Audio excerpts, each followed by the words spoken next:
नमस्कार, आप सभी का स्वागत है जवाहर नवोदय विद्यालय की प्रवेश परीक्षा की कक्षा में।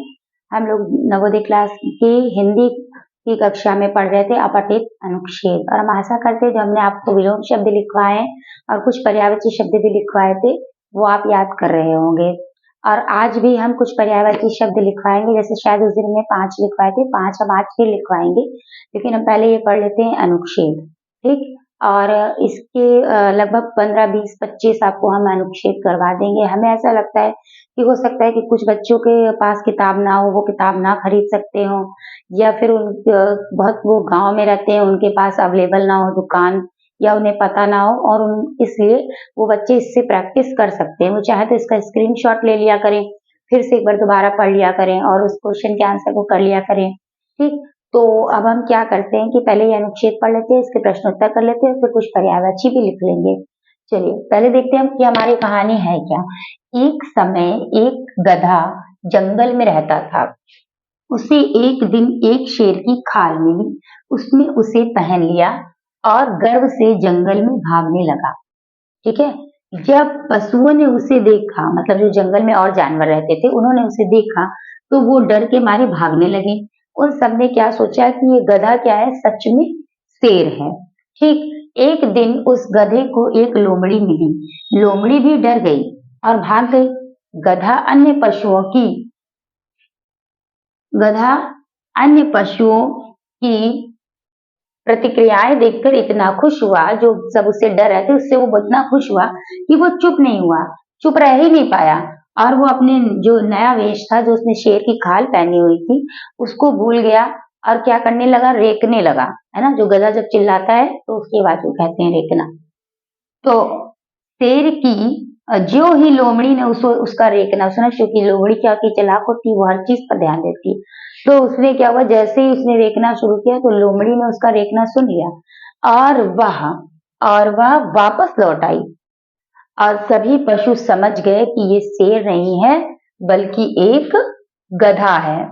ठीक है, शेर की खाल में क्या है, वो एक गधा है। और तब क्या हुआ कि शेर भाग गया वहां से अपनी जान बचाने के लिए। क्यों? क्योंकि अब जो सारे पशु थे, जिसमें जैसे अब जंगल का हो सकता राजा भी रहे होगा, और जो बड़े बड़े पशु थे हाथी वाथी, अब सब उसको मिलके मार सकते थे ना, इसलिए। तो अब हमें कहानी समझ में आ गई है।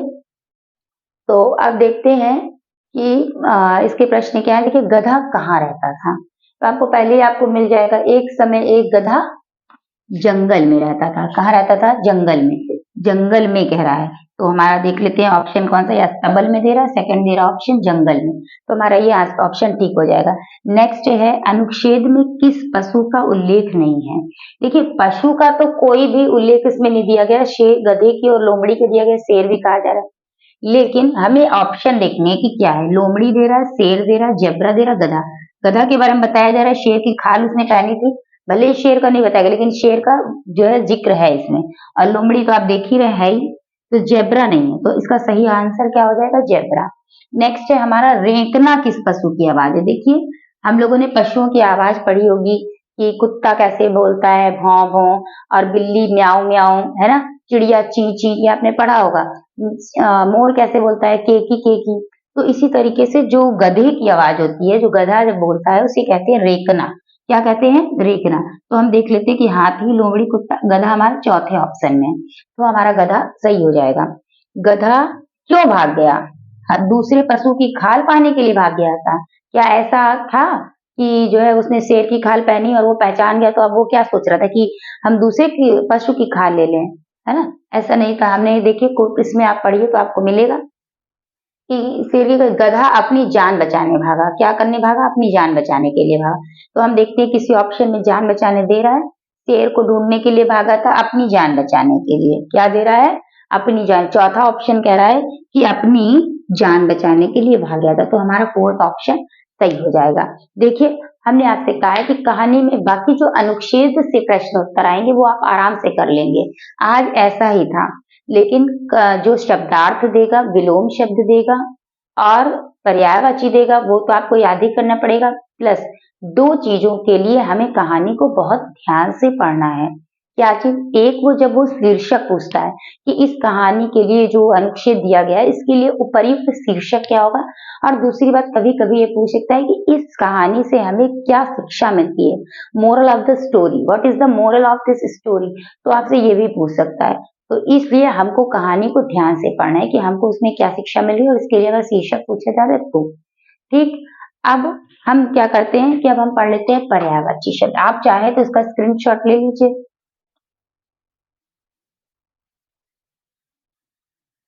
अब हम कुछ लिख लेते हैं पर्यायवाची शब्द या समानार्थक शब्द। ठीक है, 5 ही लिखेंगे, 5 हमने उस दिन लिखा था, और प्रत्येक शब्द का 3-3 समानार्थक शब्द या पर्यायवाची शब्द हम लिख लेंगे। ठीक है, यहाँ लिख लेते हैं पर्यायवाची या समानार्थक शब्द। ठीक, देखिए तो हम आगे से हम 1 से ही काउंटिंग कर रहे हैं। आपके पास 5 लिखा है, उसी में अगर नोट डाउन कर रहे हैं तो आप आगे से कंटिन्यू कर सकते हैं 6 नंबर डाल के। तो पहले हम लिख लेते हैं अमृत। अमृत के पर्यायवाची क्या होंगे? सोम, सुधा,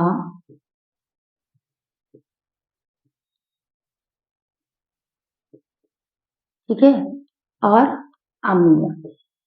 सोमरस भी कह सकते हैं, अम्ल। ठीक है, सुधा आप अम्लीय भी कह सकते हैं, और सोम मतलब सोमरस भी कह सकते हैं। और एक आप चाहें तो सोम सुधा, अब वैसे तो आपको सोच रहे थे आपको तीन ही लिखवाएंगे, लेकिन अमीय की आप अमीय कम होता है, पीयूष ज्यादा आता है। ठीक, तो इसको भी आप ध्यान में रखिएगा।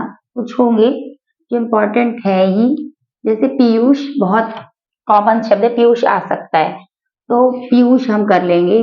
और नेक्स्ट हम करते हैं दूसरा हमको कर है अरण्य। देखिए अरण्य आप मत लिखिए, अरण्य को आप पर्यायवाची में याद करिए, जंगल। ठीक, जंगल शब्द का पर्यायवाची शब्द अरण्य, कानन। वन आप जानते होंगे, आप विपिन लिख लीजिए, जो डिफरेंट समझे, देखिए वन आ जाएगा तो आप लगा लेंगे, है ना, तो आप ये लिख लीजिए तीनों, जो तीनों ही अलग हैं। इसके बाद नेक्स्ट है आम। आम देखिए, आम का आपको आम्र पता है, आप इसके बाद कह सकते हैं फलराज। देखिए ये कोई कठिन नहीं है, फलों का राजा कहते हैं ना। अब आप बताइए, अगर फलराज लिख के आ रहा है तो आप नहीं समझ रहे हैं कि आम के बारे में क्या बात की जाए। और इसके बाद कहते हैं इसको रसाल। ठीक, नेक्स्ट है आभूषण। अब देखिए आभूषण क्या है? आभूषण माने आप जानते हैं जो जेवर गहने पहने जाते हैं उसी को कहते हैं। जेवर गहना एक कॉमन शब्द है, वो आपको याद ही होगा। गहना आ जाएगा तो आप जेवर लिख ही लेंगे, लेकिन आपको अलंकार, अलंकार हो गया, ठीक है, गहना और जेवर एक कॉमन शब्द है, तो आप जो है लिख लीजिए आभूषण। देखिए आभूषण कहा जाए या भूषण कहा जाए, ये आप ये समझ के चलिए कि एक ही है। ठीक, वैसे तो सभी समानार्थक है, लेकिन आभूषण से आपको भूषण याद रहना चाहिए, या ये कह लीजिए कि भूषण से आभूषण, है ना। और गहना जेवर आप जानते ही हैं, ठीक, गहने जेवर तो आप सिर्फ जान ही जाएंगे। और पांचवा एक और हम लिख लेते हैं, एक हम लिख लेते हैं इच्छा। हाँ, इच्छा लिख लेते हैं। इच्छा मतलब अभिलाषा, अभिलाषा।